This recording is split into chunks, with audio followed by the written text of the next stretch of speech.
Hey, all my Glam Gorgeous beauty queens. So today I'm going to talk to you about your self-image, having faith, bullying, all that kind of stuff.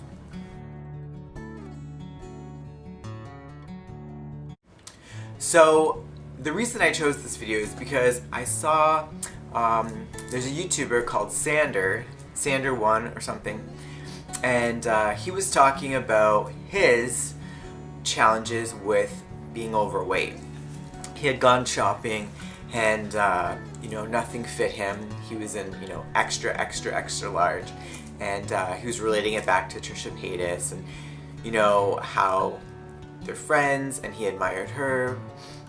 If you don't know who she is also a YouTuber, and she deals with her own personal struggles with weight and things like this. And the reason I wanted to talk about this today because I saw the pain in his eyes, and then I started looking through some of his videos, and there was one video and he was putting on, I guess, his daily makeup routine. And I was a little shocked because what I saw personally, I personally thought he actually looked better without makeup than with makeup. And so it had me thinking, like, what we do and maybe we're not even conscious of it, but to kind of hide ourselves. Do you know what I mean? And then it had me thinking about my own insecurities. So then from there, I went on and I started to search on YouTube other people's videos on this subject. And I don't know, I thought, good, yay for the effort, but I feel like there's a disconnect. Do you know what I mean? Like, one guy was actually 20. Everything seemed perfect. Do you know what I mean? And I feel like there was no substance there. Like, what were your challenges? Like, what did you go through to come where you are? Do you know what I mean? So you could be looking at this video, watching it, and thinking, well, what about you, right? So here are my issues. So let's start with bullying. Unless you're like, the coolest kid, everybody at some point in their life gets bullied. Some a little bit more than others. I feel like I'm no exception. I was bullied from, elementary school, high school, whatever. I was a super scrawny kid, like scrawny. And, and I was short. And, so, obviously it's easy. Plus, maybe there's a little swagger in my step because I'm a little bit fluffy, if you know what I mean, right? And so, it makes for an easy target. The other thing was I was a figure skater, right? And it's one thing to try and hide something like that, but like I was winning a lot of competitions, so I was in the newspaper. So total target right here, especially in high school.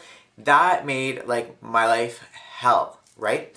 So how I'm tying this in is sometimes I feel like the bullying is what kind of ties in with our subconscious of, like, self-hatred and, oh, I hate this about myself, and if only I was like this, and if I was like you, and whatever, right? And so we start to focus on those things. We lose sight of our amazing qualities, right? One, because I think we are at such a young age that we're changing. We're experiencing the world from a lack of experience. Do you know what I mean? We haven't experienced things, so we're just kind of taking everything at face value and for what it is at the moment. And as we get older, we start to see more perspective. So with that said, sometimes when we are, we're being bullied and things like this, we're like, okay, I wish I was skinnier. And sometimes that leads into, for a lot of girls, an eating disorder. I want to be skinnier, I want to be beautiful, I'm looking at these magazine covers, and, it's a vicious cycle. And the problem is that mentality and that way of thinking starts to create a pattern and a habit, okay? So now, maybe you're in college or, your early 20s, whatever. So you do something enough, you think something enough, and it takes over your life, okay? And it becomes deep-rooted. So, even when you're older, unless you become aware of it and you try to, you know what? I gotta work through this. I can't continue my life going through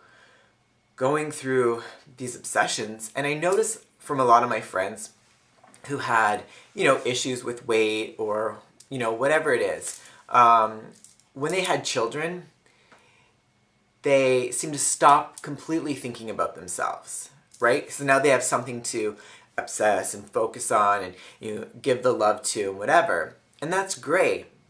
However, that pain is still deep rooted. So here are some of my observations through life and my tips that have helped me. So quickly, I'm just gonna talk about some of my insecurities, just so you get that I'm just like you guys, right? Okay, number one.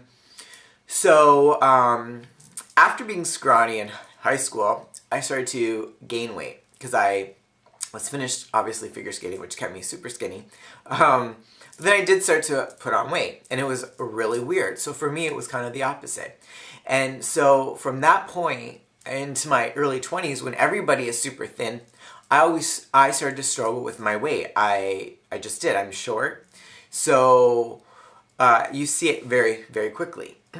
The other thing is, like, I used to get made fun of. I had a big nose and things like this. So these are things that, just are ingrained in my head. Like, oh my God, I have a big nose.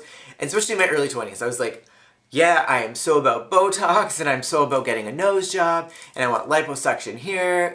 Even in the workplace, honest to God, I've worked in, some really high-end salons, right? So it's very, very materialistic. It's about what you look like and everything. And I would have, there's a specific coworker that would always come up to me, and this is when I was going through a personal hard time in my personal life, and she'd come up and she would, like, I'd have a little bit of a double chin, right? And she would go like this. And honest to God, that stuck with me.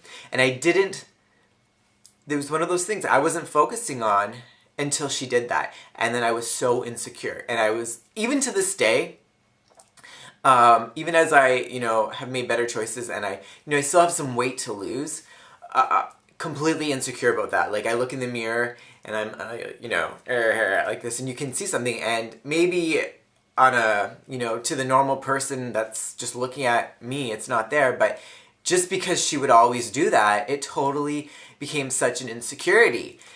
And, it's just a crazy little tick in my head that I have to work through it and be like, really. But anyways, we all have our insecurities. The things that make me aspire to work through it and to see the positive in every day and to focus on loving myself, because that's the key, is like loving yourself. You know what? The reason why people throw hate at you is because there's something within them that, they don't like about themselves.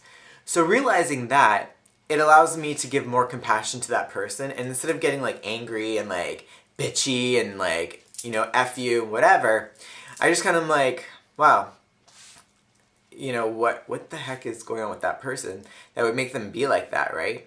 And I've developed this thing where I try to always find the amazing in everybody, sometimes to a flaw.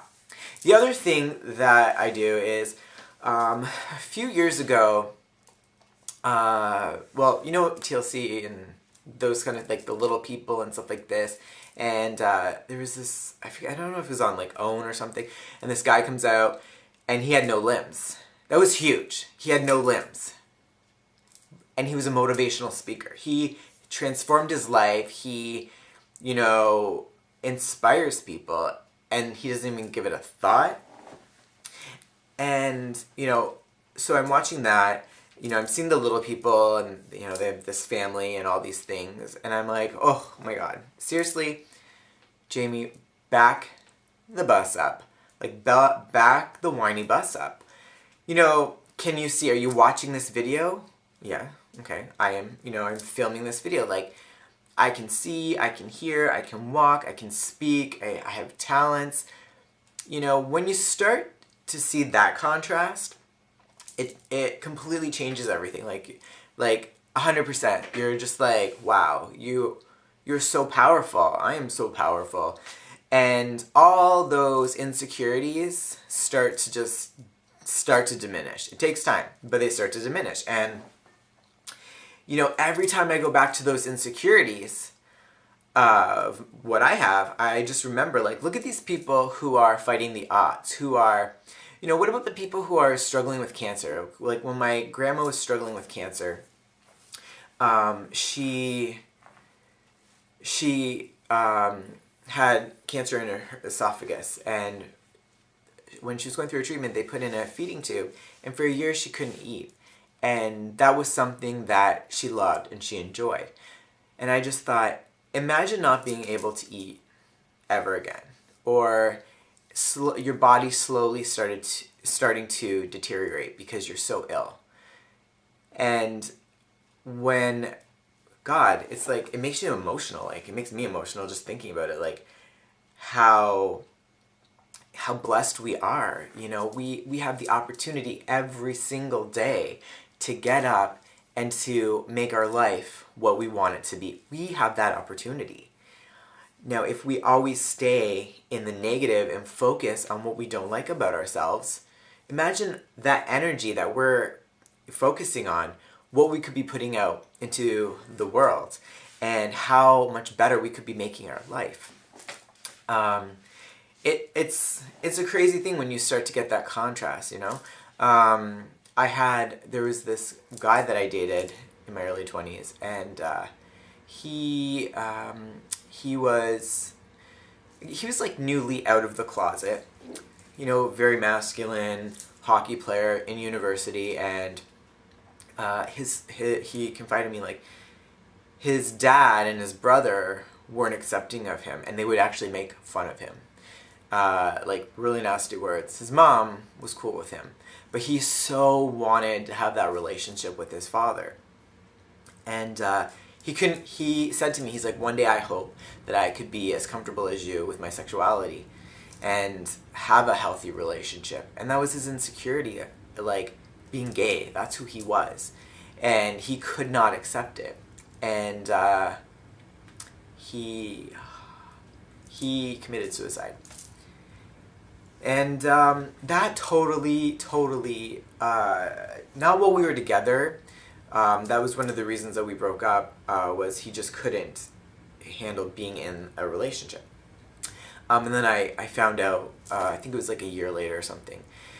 And totally, like, it floored me. It crushed me. Like, I saw this person as, you know, such an amazing person, and I was, like, rooting for him. And he couldn't get past it.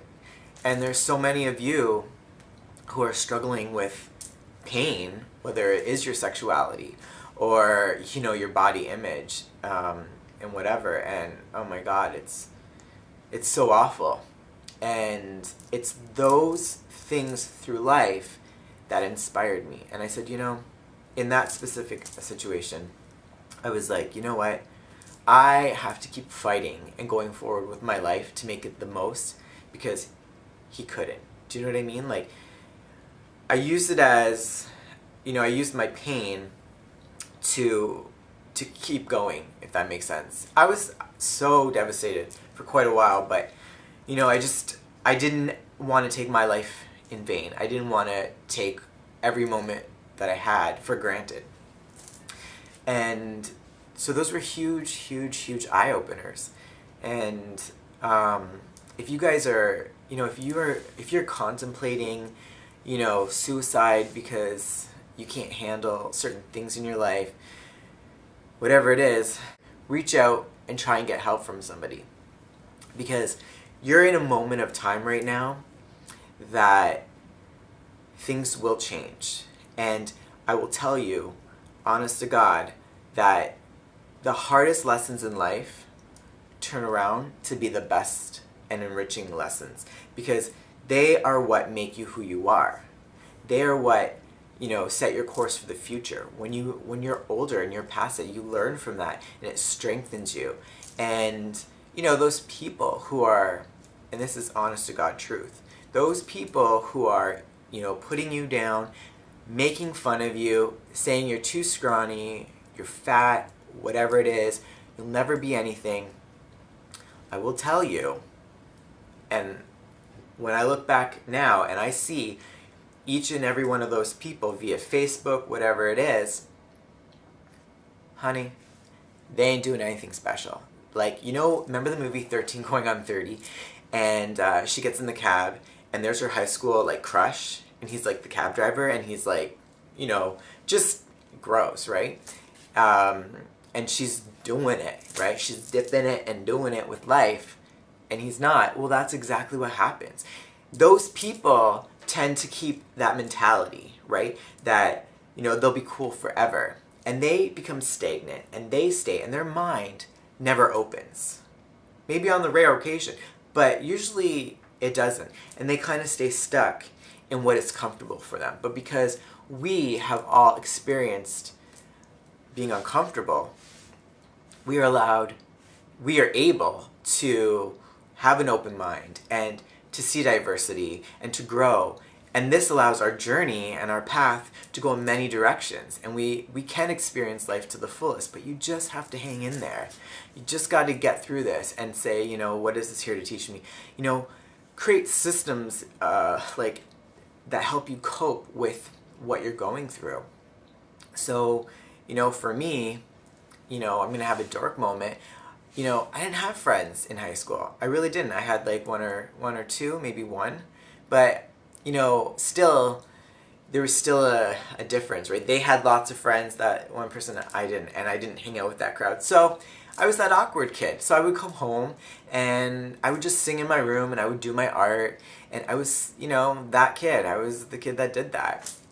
And honestly, please don't feel like a loser. Like, those days of, you know, being a teenager and whatever, they're so short. You think it's forever, that 4 or 5 years, but it'll go by in the blink of an eye, and you know, that's that, and you'll be moving on with your life.